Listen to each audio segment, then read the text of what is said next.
I have Nat here. Nat, if you'd like to, just go ahead and introduce yourself to our listeners who may not be familiar with you. Your links will be provided in the post that we put on Patreon. But otherwise, it's your floor to introduce yourself. All right. Hi, I'm Nat. I am a TTRPG writer, designer, editor, professional GM. Spoiler for Less of the podcast. D&D literally pays my bills right now, and I'm excited for this. I do freelance work. Hire me. Cool. And those links will be there in case you do want to hire Nat. Does fantastic work. Very good attention to detail. Also runs a great Storm King Thunders game. So there's that too. How would you possibly know that? I mean, that seems very personal Um, information. Insider scoop. Spoiler, I do play in Nat's Storm King's Thunder game. But that being said, we were talking about something completely unrelated to pro GMing, but I am totally okay with covering things that don't relate to pro GMing. People probably just have to skip ahead, I guess, if they don't want to listen to this. But yeah, so me having memory issues as far as like affecting both my personal life and my professional life, it really caused me the most problems when I was at a certain point in my career in the Marine Corps. And I think it got progressively not worse, but more pronounced in a lot of ways. Because in order to develop and get better at the things that you need to do to be good in the Marine Corps, you have to keep a track of a lot more stuff. So I found that if I was not maintaining a religious note-taking system, I would not be able to retain all the important stuff I needed to know. And there's just a lot of stuff that you cannot either write down or accommodate a lot of the time when you're working in a very dynamic environment. So that was especially difficult for me once I became a staff sergeant. But what it meant was that my skill set was less, as I take a really long pause to think about this, I was less good as a person that would be at the front of the fight. I was much better at logistics and then organizing things, training, teaching, instruction, things like that. And I ended up in Yeah. operations, and I did that for a while. I was the operations chief for an infantry company, and then they moved me up to battalion to be the assistant operations chief to the master gunnery sergeant and the operations officer. That's a lot of nouns that I don't understand, but I'm sure it's Um, impressive. And I mean that in the most genuine way um, possible. it was, I don't know. It was like a role that people generally got regulated to if you were like getting out of the Marine Corps, which I was. So I was okay with it, but it was like a lot of actual applicable, this is how you would get things done in the real world type of job, which is the opposite of the type of job that you want when you're in the Marine Corps. You want the gunfighter job generally, Yeah. and that's what I did for a while, and then obviously getting out, like, I don't want that job anymore. So being in operations was like really good for me personally in figuring out how to communicate very efficiently with people and also how to get things done and move things around, because that was my whole job, and like making sure things happen, following up, doing stuff like that. And that's why I maintain like a very in-depth schedule. And by in-depth, I basically just mean I am attentive to it. And when I feel like I'm lost in the day, I just look at my schedule and remind myself these are the things that I wanted to accomplish today. And on any given day, I usually during working days have 2 or 3 games to do, but then I also have 1 or 2 things that I want to do for my business. And that right now we've sort of pivoted to me figuring out the right people to put in place to start our marketing campaign. So that was the last couple of pieces that I needed, and hire our art director. And those were like the last pieces that I needed to get our crowdfunding campaign off the ground. We just announced that we're bringing Anya Combs onto the team, the former director of games at Kickstarter. I am ecstatic about that, of course, and I feel a great sense of relief about it, especially since I have invested so much. I hate to use the business term capital, but I have invested a lot of money into this to pay people to do stuff. Um, and Yeah, I will absolutely. continue to do so. Like people that you know personally, um, to Yeah, do stuff for their yeah. marketing. But anyway, that was a long segue about like me taking notes on my schedule Oh, book. Sorry. yeah. Well, so and this might be too personal, so feel free to turn me Sure. down flatly. But before we recorded on, we were talking about how in your interpersonal life, it can be, that those memory issues crop up, and it's really nice to have someone who doesn't make that a Yeah. problem when it's present. And I was curious if there's ever been situations where, nobody tried to do this, but someone gets hurt, someone gets upset, or like an actual problem comes out because of that. And what does moving forward look like? I actually just had this conversation with my ex-wife. And she has long felt that I am simply not paying attention or that I don't care about certain things, but it's really that I just No, that's not literally it. cannot focus on what people say sometimes if I'm thinking about something else.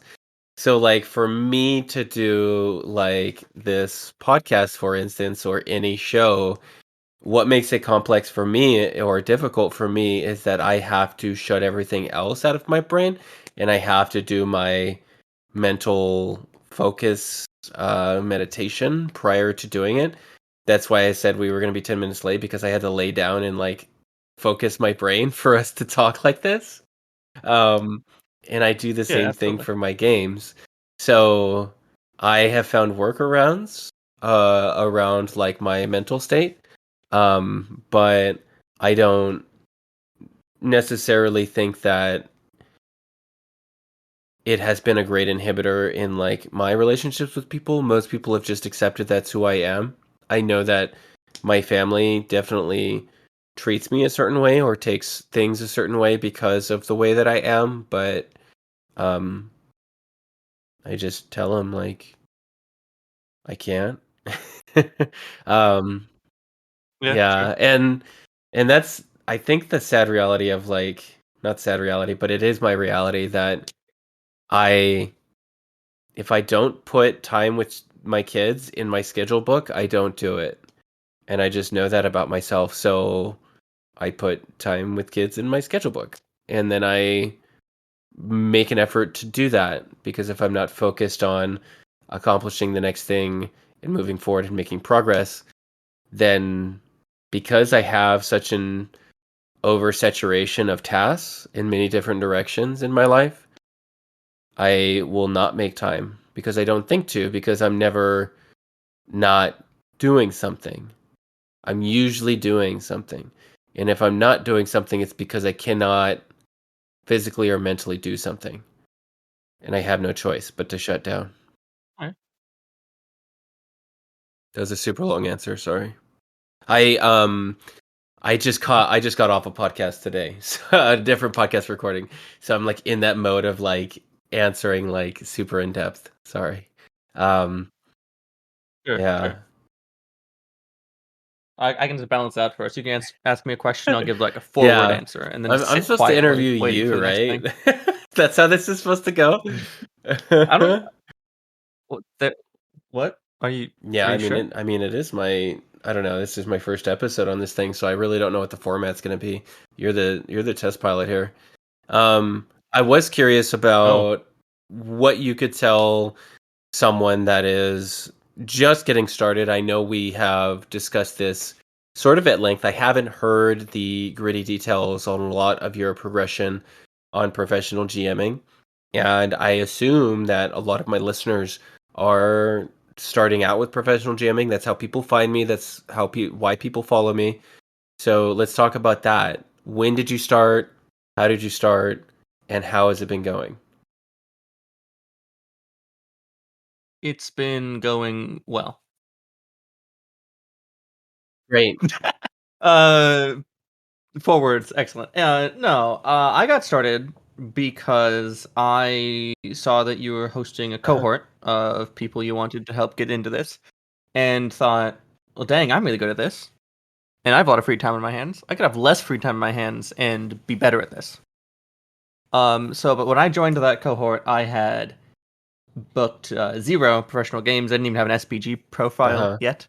So it was, I was listening a lot to what you had to say, a lot of details going in the noggin.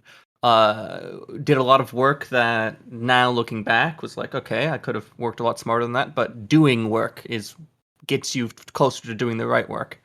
So like, if you looked at my games templates. I was like 3 or 4 of them that I've never even booked a Right. session with because they weren't right yet, and I had to remake it and remake that one and change this and scrap that idea. Right. Right.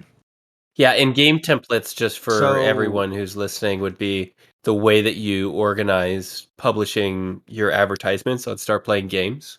Um, and that's and it's like a yes, listing. yes, You can create a new campaign for the same game template. But anyway, keep going on, Nat.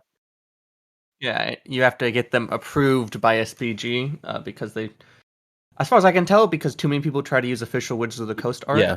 But I'm not sure if there's any other reason that makes them require that. Maybe Hmm. quality control. Um, And it really, I like to liken it to like picking a lock. Um, Not like on Skyrim where you just kind of go do do do do do do do. Actually trying to figure out what works, jiggering it until it pops open once, and you go, okay, that worked. I'm gonna work in this area some more, expand from that, and see if I can do it to get it to spring one more Right. time.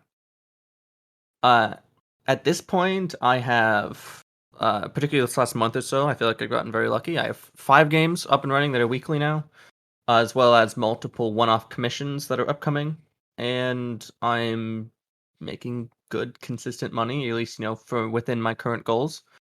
And I'm still trying to ramp up And by bigger. commissions, do you mean one shots or do you mean short campaigns? So I have commissions. I use the term commission to refer to any game where someone approaches me and says, "I want you to run Right. this specific thing." Uh, One of those, I've had 3 commissions lately. One of those was for an ongoing campaign, which is now upcoming, which is now progressing. The second session of that upcoming this weekend, and then the other 2 are for one-shot events that are this next week. And based on some good advice I got, I'm going to see if I can upsell into being more than one session. But even one session, I charge a little bit more for commissioned games because they tend to be more work. I don't think that's an unreasonable stance to take. Uh, but I'd like it to be recurring because you and I both know that the effort in to payment out ratio is much better on things that continue to roll forward and Hmm. recur. Yeah, absolutely. And I'm just gonna take a moment here. I don't think I'll edit this out because I will just be cringe on main. But like, I'm so fucking glad we did this. This is great. I love this. I started doing this on like Twitter Spaces like briefly, and I was like, wow, this is really cool. Just like doing a podcast show, but this is fucking great. I love every part of this. Okay, so anyway, moving on. I'm I'm flattered. doing more of this is what I'm saying to whoever's listening to this. So if there's only one episode out, I'm sorry, I've lied to you. But at this moment in time, I believe that I am gonna continue to do more of this. But yeah, okay, so tell me. I'm glad I'm not boring. uh yeah, maybe if my guest sucked the first time, I'm just like, oh, this is awful. Like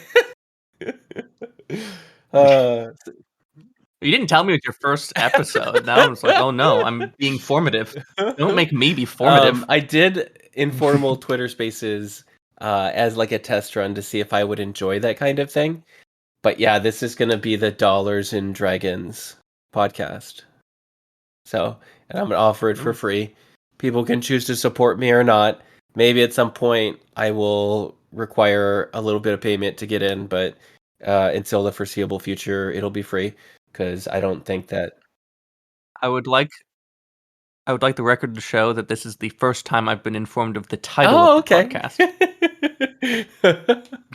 Yeah, I mean, like, you're on the ground Could've been floor. something absolutely heinous, and I would've been like, "Oh, No, no. you're on the Oh, ground no." floor, like, this is, like, literally where I'm building the set right now while I'm on the mic, that's why we don't have video. Um, okay. With camera noises in the background. You did a good job editing those out. For your games right now, what are you running and why'd you pick that? So my most recent game is a Tomb of Annihilation game, and I picked that because the guy who commissioned that game said Descent into Avernus or Tomb of Annihilation. You pick, and I picked Tomb of Annihilation because the maps are prettier. Yeah. They do have Um, nice maps. I've run, yeah, they do. I've run both those modules in the past as home games, which was convenient. So I knew them both relatively well, and I thought TOA, Tomb of Annihilation, would give a better floor and format. Now that I already have a lot of the digital setup, I'm considering doing listings for other Tomb games because I do think it has a good atmosphere with a good attitude for pickup games. It's very light, it's very fluffy, it's got a lot of humor in it. Yeah. Um,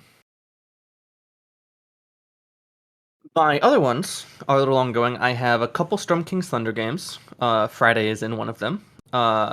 And then I also have a Salt Marsh game, and I list those together because those were my first two game templates that actually fired. I listed them both alongside each other, and they both fired in the same week, which was super stressful. I went from trying to trawl for these to get enough people to actually fire a game to, oh, running these now very quickly and suddenly. Yeah. Um, and those also both I leveraged my work with MCDM. MCDM Productions. I've done creature design for them. I've done sensitivity reading for them. So I make sure to put that in my listing, and it informs a different kind of experience that people are looking for. And Salt Marsh and Storm King's Thunder are both pretty easy to integrate their strongholds and followers rules into. My fourth game template is Spelljammer, which I decided not to try the MCDM stuff with. I still mention that I'm designer for them, but I'm not employing the strongholds and followers rules. I'm not going as hard into that. And maybe it's bad timing on when I post and when I put that together. Maybe it's fact that Spelljammer flopped a little bit in public perception, which is sad because I like it. Maybe it's because I was a little bit behind it, timing wise. I already mentioned timing, but like I didn't put these out right when it was first launching. I did it a little bit later because that's the time Yeah. frame I had. But I've only been able to get one of that running, and it's been hard to. I got my 4 players to launch, and I haven't really been able to Yeah. attract anymore.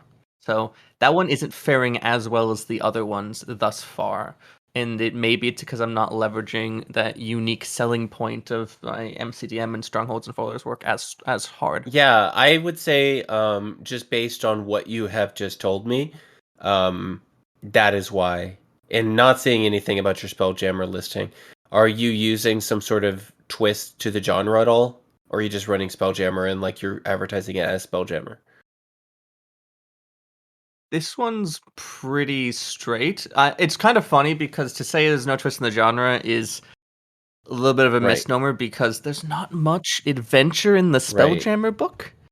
It's like one 5 to 8 adventure, might be 5 to 9 Yeah. level adventure, and I am expanding out from that quite thoroughly, but I'm not advertising Right. that so much. So I could probably do a better job of dangling that in front of the potential players a little better. Yeah, I actually had this conversation with someone who was advertising Spelljammer, and what their problem is, and I think Spelljammer listings have the general problem of, is that it can be so broad in the way that the user, the client, the potential player is looking at the advertisement that it can be difficult to explain what your game is. And what I mean by that is that a Spelljammer game can be so many different things. So if you are not actively expressing what your campaign story is, then it is going to be difficult to differentiate yourself from all these other Spelljammer campaigns who have a niche story already in place to explain this is the unique twist that we have on Spelljammer. And I was talking to, I think it was Lou about this, and same problem, different listing. And we talked about what they were doing in the first 3 or 4 sessions. And I was like, well, if this is the story that you're running for the first 3 sessions before you release them to the great expanse of space, you should advertise that. Like, you should advertise what the short campaign is before you launch them into space, because that's what binds the entire party together, right? You will have to change the listing information once you get to a certain point. And you'll have varying results with that with your game template, because you can only change the title and thumbnail of an active listing, or you're changing them all if you're under the game template. But you can just create more than You one. can also do the recruitment Yeah, details yeah. too. But yeah, you can adjust it and like try and make it unique to wherever the party currently is as well. So changing the title is actually more impactful than people realize. And I think it's necessary as you progress in the story, and the story being told is changing. And the story being told is changing every single story arc, which is why I change my titles Yeah. very frequently in Strahd, because you end up trying to escape the domain of dread. At first, you're like, why am I here? And then you get to Vallaki, and then Vallaki's the plot. And then you change the title to reflect that so that people come in with the same expectation. And then after that, I usually have all of my parties invited to dine with the Countess immediately after Vallaki. Well, guess what the title is? Dining with the Countess. So that everybody's like on the same page. And so on and so forth. So I think it is very important in your advertisement, no matter what it is, to express what the gameplay experience is going to be like, because then that's how you find the player that's satisfied with that experience, and then they stay on. Okay. So right now, that's what I think you have a Yeah. problem with. I have done a little. Yeah, so I have done a little conjiggering with the titles and what have you, because I have realized over a period of time, it's been I think 4 sessions of this Spelljammer game so far, and what's really happened as I've narrowed down and read more of the adventure is that I've really constructed it as a kind of a Star Wars-esque, rebellion versus the Astral Imperium kind of structure. So it's a little more of a like little guy punching up space opera explicitly, and I have tried to express that in some of the copy a little bit more and some of the titles.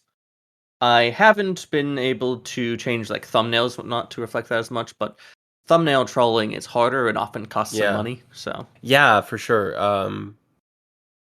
Once you find that specific niche, though, definitely worth it to pay an artist to get in there, or a graphic yeah. designer. But yeah, for sure.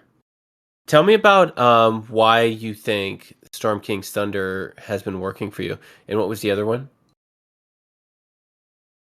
And Yeah. Ghost of Saltmarsh. Tell me why you think those have been working for you. So Storm King's Thunder, I've been able to bill it very strongholds and followers, a little more one might say like old school D&D, you know? Things are grim, it's tactics oriented. I get a lot of people signing up who are middle aged and a little less into role playing, and that's fine if like the whole group Wow, is just straight uh attacking me. Just in straight on that. attacking me right now. I'm middle-aged and I So don't role play. that's Damn. like Damn. that is that you it's not all of the people, but it That's is what fine. I get a Just kidding. lot of. In fact, I have had a lot of players join on to particularly like my Sunday Storm King Thunder group, be like, and then say, okay, this group's a little wooden Hmm. for me, but I like you. Do you have another game I can join? And that's now like a chunk of my that's like half of my Spelljammer table and some of my Oh, Saltmarsh okay, table okay, okay. actually. Yeah, people Yeah. who didn't like the straight crunchy, like I play Warhammer normally, type style of gamer. Yeah. Yeah, I got you. But you're all about that, aren't you? You love that math rock shit, don't you? I like to say I'm a D&D's D&D player. I like the math rock Yeah. shit.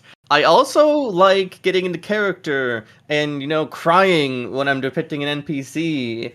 I just gotta weave and dodge compared to what the player group is Gotcha. looking for. That's cool. No, there's for sure like, and that's the wonderful thing about pro GMing is like your style is a perfect fit for a lot of people out there. So that's good. It's good to Yeah, know as soon as possible, what are you? Not what is life. Like you don't need to go that deep, but like what style of yeah. GM are you? And understanding that is very Well, and important.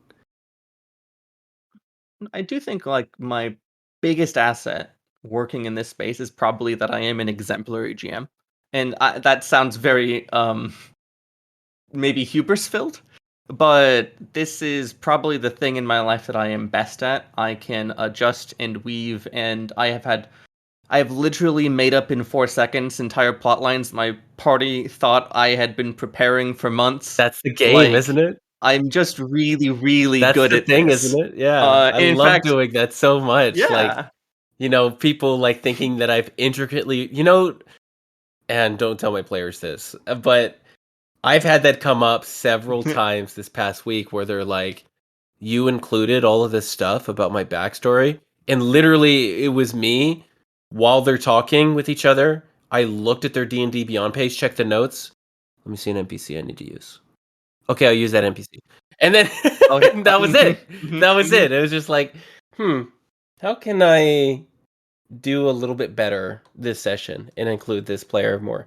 And it doesn't take a lot because they're Yep. going to meet you halfway a lot of the No. time. And yeah, I find that. I'm sorry, I totally interrupted because I was super excited to talk about that. No, you're fine. You're fine. I mean, say this a lot when I'm talking to people who aren't in the business in the space, but in my experience, you get roughly three types of people, and this is super broad. Who Right. sign up for my games? Uh, you get people who don't have a friendship group to play D&D with, and they Yeah. want to play the game. Uh, and that you get that in lots of variations. That's the middle-aged couple who wants to have a Saturday night event together, all the way down to the young person who just bought the book and doesn't have people that they can convince to play with them. Right? Then you have people who they no longer have people to play with, and this splits into two categories: either because they're not fun to play with, or because the people that they played with weren't able to support what they were looking for entirely, Yeah. right? Um, and I find that from this structure, you get a lot of people in the second broad category who have kind of been hurt before in D&D, to not have another way to put it. They've had bad treatment. They've had their backstories ignored. They've had really bad times playing. And if you give them just a little bit to show, like, yeah, I care about you being at my table. I care about what you've decided for your character choices. I'm listening. They can really just fill them with joy really easily. Yeah, just even just it's a very basic thing. It's like showing appreciation to somebody. A lot of the Yeah. time, Yeah. most people in order to like work hard, all they need is like an attaboy or something like, "Hey, good job. I love that." And that's it. Yeah. Like and then they'll just be Yeah. happy with that. And yeah, for sure, showing appreciation in ways by either expressing that to each other at the table, verbally or privately in a message, in addition to showing appreciation for what they have brought to the table by including it and including others. I think as a player, I found that I became uh, much more enjoyable as a person to play with once I figured out how to enable other players as a player. And Oh yeah. working through that and finding like, how do I get this player to be involved in this scene? And then I figure that out in character, or I somehow find a way to pass the ball to that other person playing with me. And that Oh, yeah. makes them want to play with you more. And like it really enjoy the process because they're feeling included, like they were picked for the kickball team, you know? Yeah. Yeah. And I sometimes I say this somewhat glibly, but there's some truth to it. In that people are paying me for something that I can't guarantee Right. For the attempt. because, yeah, I mean, so D&D isn't something that you can have one exemplary person at the table be there and guarantee that it's going to be excellent. As a DM, we're in charge of a lot, but if the entire party is just planks of wood, they, imagine they were literally planks of wood and they can't say anything. Like, what are you going to do? Yeah. Yeah, that's tough. Uh, Truly exemplary D&D sessions are a Mhm. collaborative effort, and I think my expertise comes in trying to turn as many different kinds of groups into exemplary experiences as possible. Because there are some groups that come together and they're just cracking off, and energy is flying, and it doesn't matter if I was a plank of wood, the session would still be great because they're enjoying each other. And there are other sessions where it's much more GM led, and I need to really be feeding them content and ideas, and then they're going to have a great time. And it varies, Yeah. right? Yeah. And sometimes groups just don't work, or you just don't work with a player, and that's fine Yeah. too. I don't know. I just had a player come back and like they had enjoyed playing with me, and last time that they had played with me, I was at like 30, and they joined a game that was at 33 per seat. And I told them, I sent them a message. I was like, "Heads up, my price is going to 40 in December, just so you know. You haven't played with me a while. I'm just letting you know." And they were like, "Oh yeah, that would kill me." They were like, "Thanks for letting me know." And then they left the game immediately. Mm. So I'm like, that's a person that enjoyed playing with me, but I didn't change their life. Like, yeah, $7. No, yeah. I mean, like, I made them rethink it. You know what I mean? Just with $7. Yeah. And that's not my target demographic. And that's okay. Not everybody's going to have an amazing experience with me. And if they don't, I mean, there's someone else out there. So, Mm-hmm. Yeah, and like I said, it's just about the skill set is trying to turn as many experiences that would be medium into ones that are great, right? yeah. That's how I like to see it. I also have a degree in communication, so I have this attitude of seeing. I literally had a specialization in small Uh-huh. group communication, so I have a lot of. I see groups of people as Really? gears Okay. sometimes to be jiggered. I mean, not literally. It's I don't look at Friday and see turning gears. Maybe inside her Right. head. I'm not sure, That but would explain a lot. no, I often am able to see a lot of different groups and go, okay, if I can engage this person, they'll bring along this person, then I can cross engage them with there, and then it'll start to bring people out of their shells. Where to focus my energy first before shifting, Yeah. things like that. My favorite thing to do as a player, and I recommend this to any players listening because I do it and therefore it's great. See the confidence. It's all about confidence, really. Um, but I tell the GM exactly what I'm going to do before I do it, in order to cause problems and or create fun.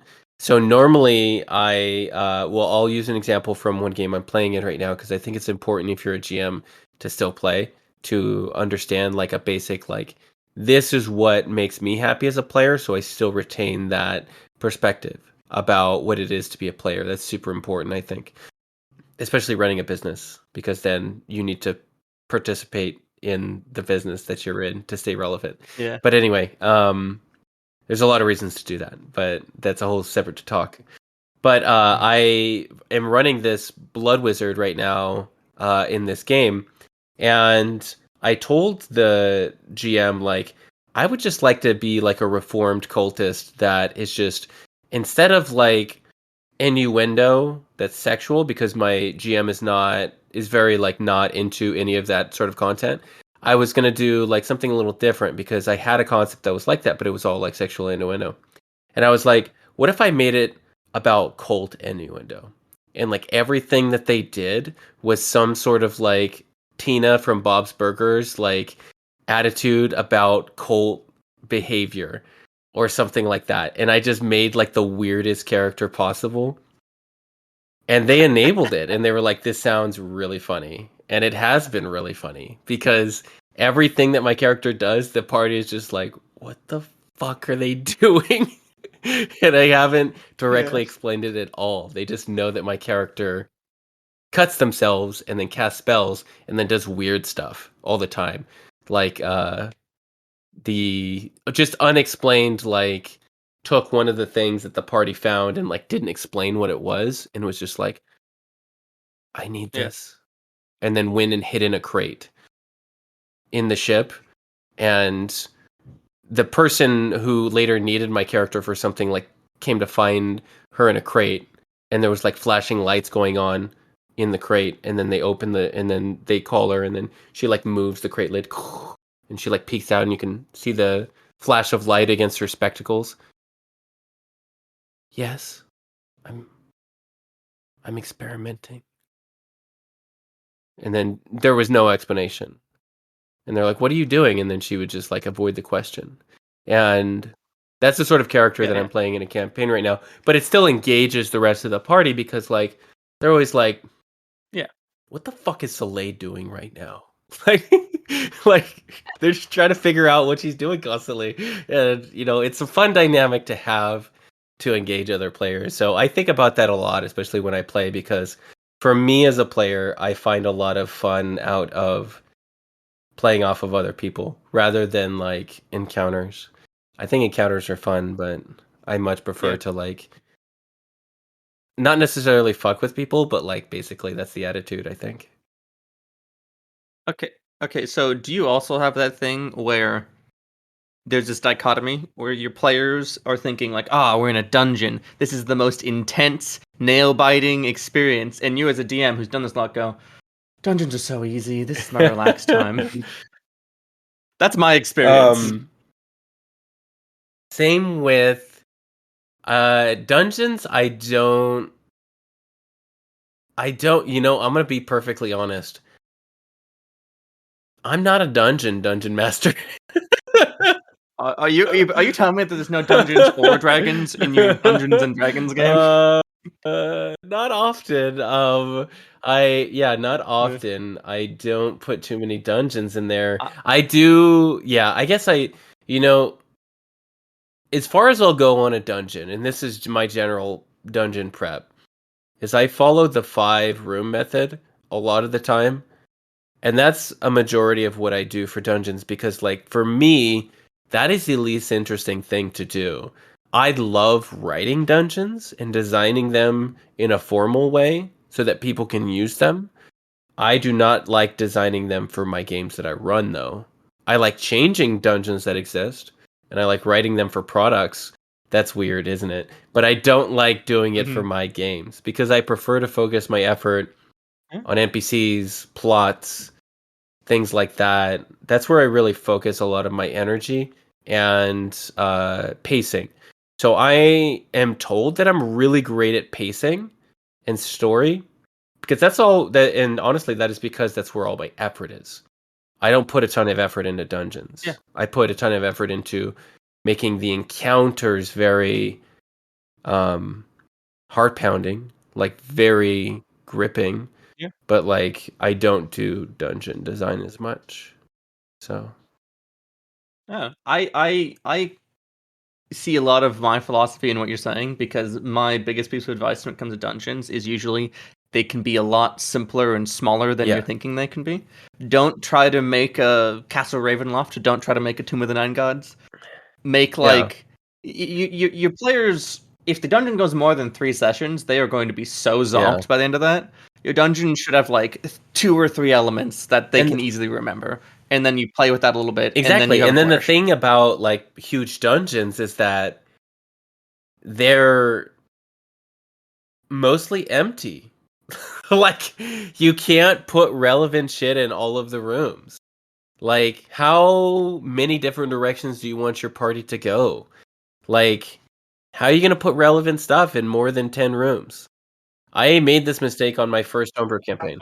Freda, you're assuming I put stuff in all the rooms, Freda. You don't just drop shit in them as soon as they open the door.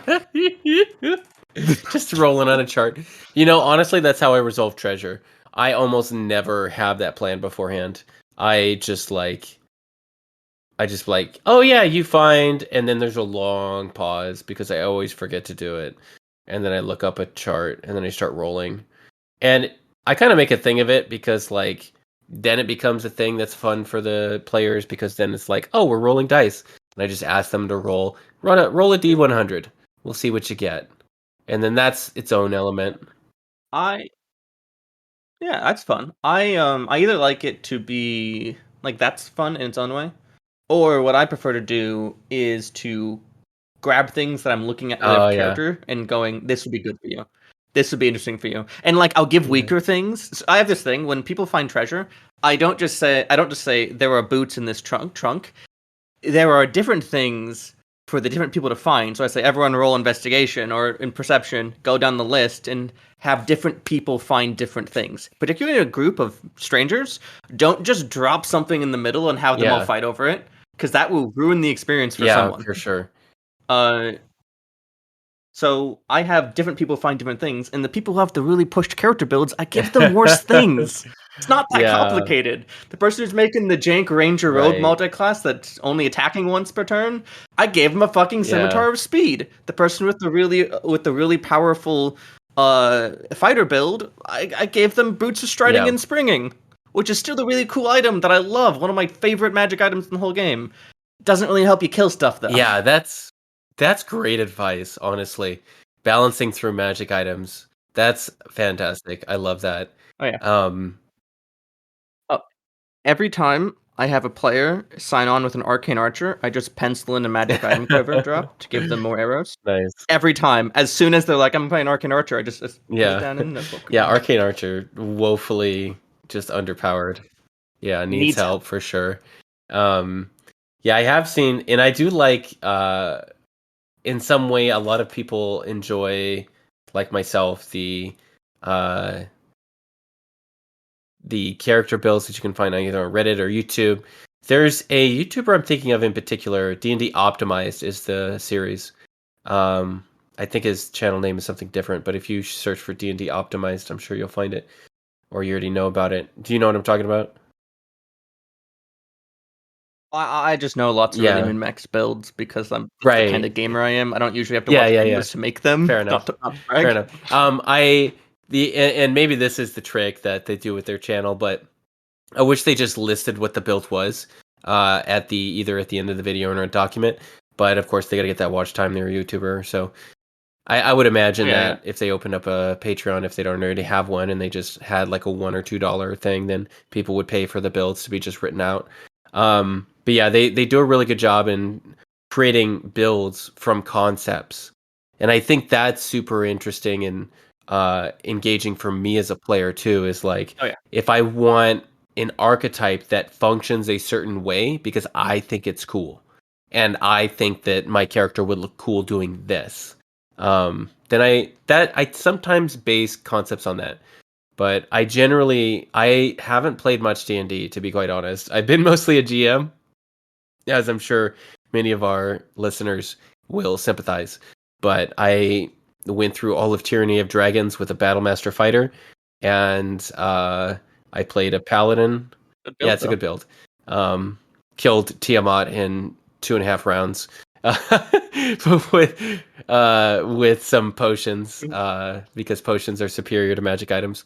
For yeah, Often. No yeah, tournament on and a potion. we each character had like 4 or 5 like potions. We sold like 50,000 gold worth of magic items to get some potions for that one fight. Because it's Tiamat, you know what I mean?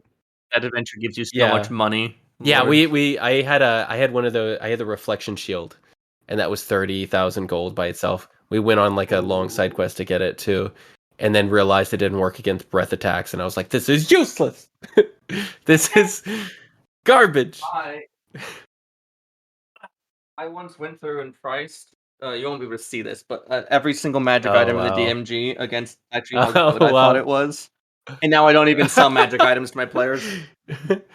Yeah, I remember that was kind of fun actually as part of like the last part of Tyranny of Dragons was going through the Waterdeep shop and we're all like level 13, 14 or whatever, and we had just spent a year playing this campaign and we're like, what do we want for like 5 or 6 sessions where we were just going around and like earning and collecting these magic items. That was a cool like side quest portion of that campaign. The rest of it obviously had a lot of problems, but I mean, gearing up for the big hurrah is a cool part of the Yeah. story arc. I not to jump back to what you said slightly, but talking about like choosing a concept and then building within that and making yourself Yeah. effective at that. It's very much how I see it. If you imagine all of what you can do as a D&D player as a giant mural Right. tapestry in front of you, I take that little Photoshop lasso tool around exactly that and then say, all right, this is what I'm optimizing for. I'm going to do this as best Yeah. I can. Nice. Yeah, I for sure think that it's interesting and fun, perhaps to design a little bit too. When players bring you like busted homebrew concepts, sometimes it's better to just be like, yeah, I can adjust this to make it work, or make it work less good because the problem normally is they come with like a super busted thing to the table if they're bringing homebrew, but that's a Yeah. lot of labor too. So I don't know. I typically don't allow anything out of book. Do you? I will always look at homebrew people send me. I have yet to allow any, but I also have really good working knowledge of what's in the game already. So most of the time, I'm able to point at things already in the game and say, "Hey, if you're looking for this, this actually will give you a much more balanced and very fun Yeah. example." Like I had a player recently come to me with a archetype fighter archetype of the anime swordsman, and I'm like, that's just a blade singer. You can just be full anime as a blade Yeah. singer wizard. And he's grabbed a blade singer wizard and he's been super Yeah. happy with Yeah, it. for sure. I hate blade singers. They're so powerful. It's so annoying to deal with that. Just fireball them Friday. They don't have any fucking hit points. Just fireball them like 4 times and they die. Blight works Yeah. great too. They have good AC, they have no fucking hit points, they can only counterspell one Yeah. spell a turn. Just fireball them. Yeah, just drop like like 6 wizards against them and then they're dead. Well, I mean, 6 wizards that kill most things in your party, so um but yeah, interesting. I think I for don't the know. most part most of my uh DMing style as far as like how I present encounters to be challenging is I create it, I ramp it up and just add the damage up to the point where I'm like, okay, well, I don't see a way that they can survive this. And then I know it's just powerful enough to be stressful. Because if I go beneath that, the players will just steamroll it because of power creep. So that's where my gauge is. Like I have to like there's no way that they're going to beat this. And then I know I'm just good enough. Yeah. You know what's interesting is that you talk. This isn't the only conversation Friday and I have had about this, but you talk about Yeah. power creep. But I've been DMing 5 years since the beginning, and I've seen the same types of conversations, but just around action economy philosophy. I don't know about you, but my tables are pretty big, six Yeah, or seven same, players, yeah. pretty commonly. Yeah, and that's not really the numbers 5e was meant to be designed Right. for. That's Yeah, yeah, that's the problem so then. I have, and I've designed for, and not designed, I've run for really, really big groups. I cut my teeth running, campaigns of 7, 8, 9. I think the most I did was 14 for Why? a one shot. I had a lot of friends who wanted to play, and I wasn't good at telling Oh, people okay, yeah. no. Fair enough. So instead, I gave them some bad D&D. Yeah. But my experience running for really big groups is lots of little dials you Mhm. got to turn that really change that shit. Like you can't really have a boss by themselves Right. ever. More damage, less HP, lots of things. Don't stun players. God, if their turn takes half an hour to come around to, they won't have any fucking fun. Yeah.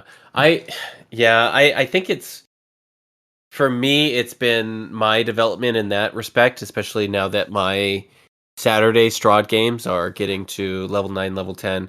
Um it's Yeah, extremely difficult to challenge them without outright killing them because if you don't kill them, they'll just bring everybody back in a turn. Um yeah, well, for one of them I was thinking like generally the only way that I've able to kill somebody and have it not be a big deal has been because they don't have access to as many diamonds. and they just can't bring people back. And that's genuinely what the danger is like you die, like you're going to have a hell of a time bringing this person back.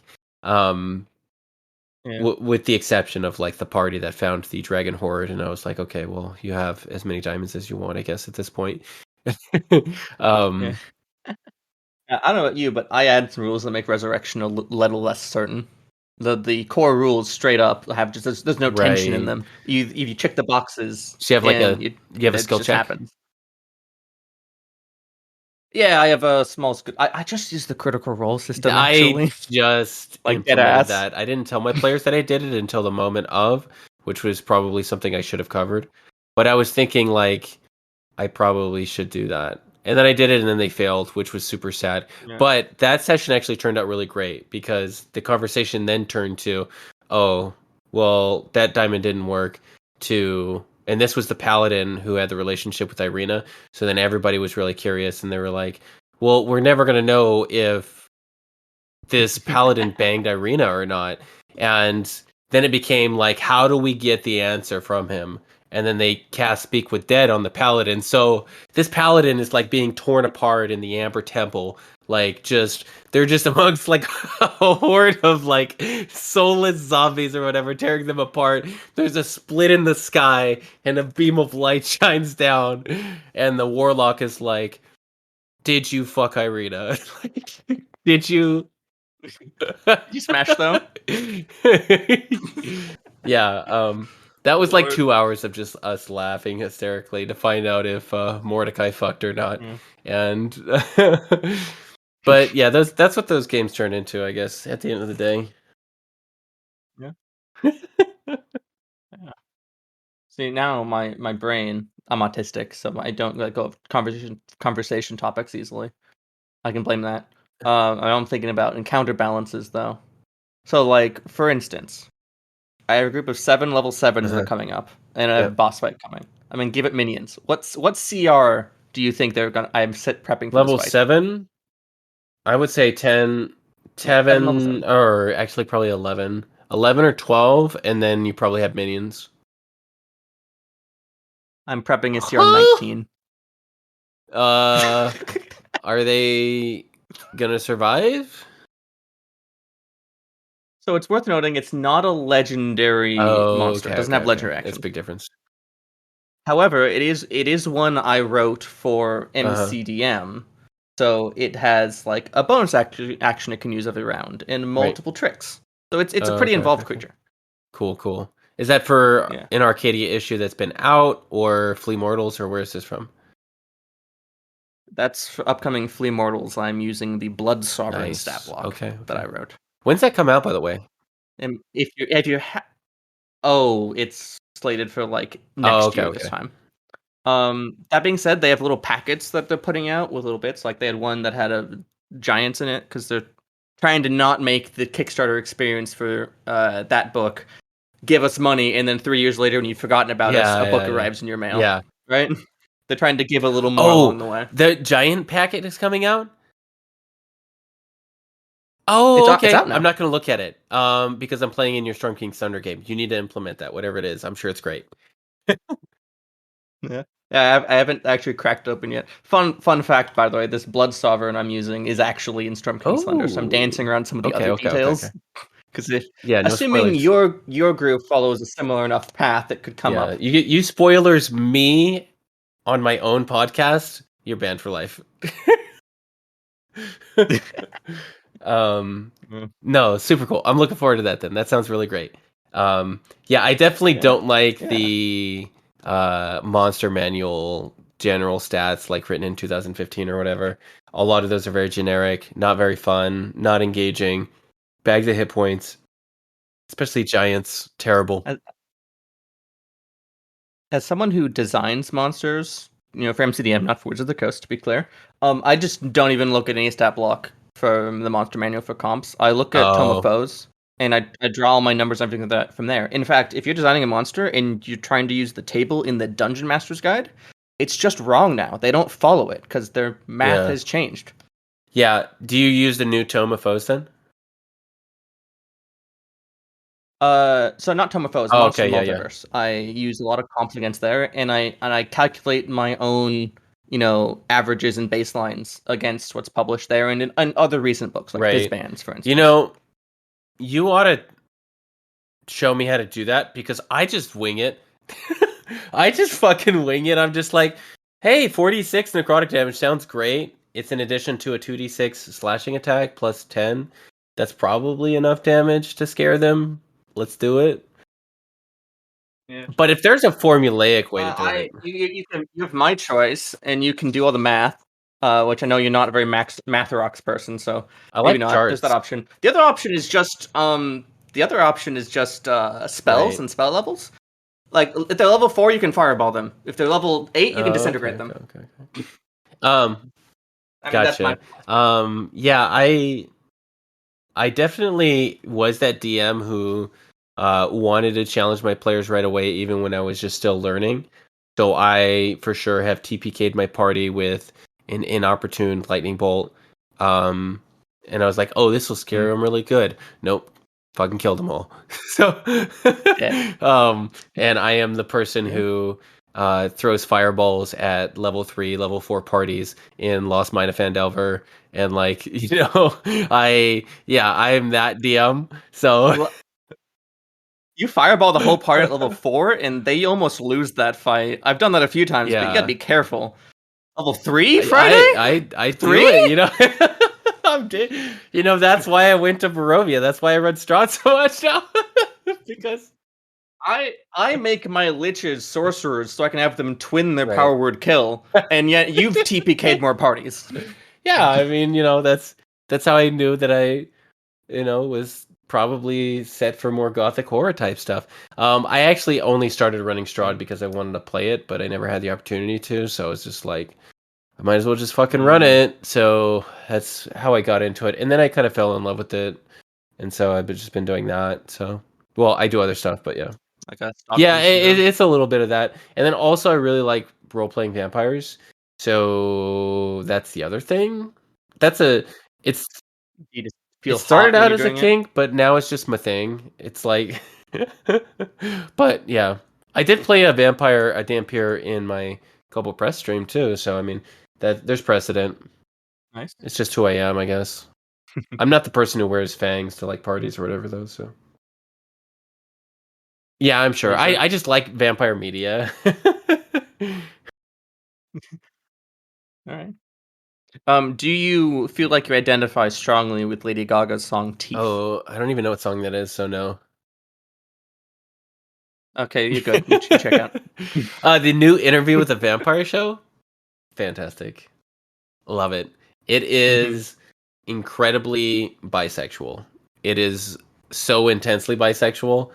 If you're straight and you watch it, you might find out some things about yourself. Mm. And on that note, I think we're about at time. Thank you so much. Oh, we are. Oh God, how Yeah, time we were passes. just BSing about D&D and stuff for like so long. Um, Thank you so much for coming on, Nat. If you want to go ahead and let people know where to find you, and also I will of course include all of the links in the post on Patreon for Yeah. people to click when they get back to their computers. If you're listening to this somewhere else. Absolutely. If you'd like to stay up to date with anything that happens with me, the two places to look are my Start Playing's profile, which is super boring, but it's true. And you can any games I post, whatnot. And then the other one is Twitter. I'm at Kreiman, Kreim Nat. Yes, that is German. The spelling is weird. That's why I go Great, slowly. and there will be a link, so no worries. All right, thank you so much. Yeah. This is what is the name of my podcast? This has been Dollars and Dragons.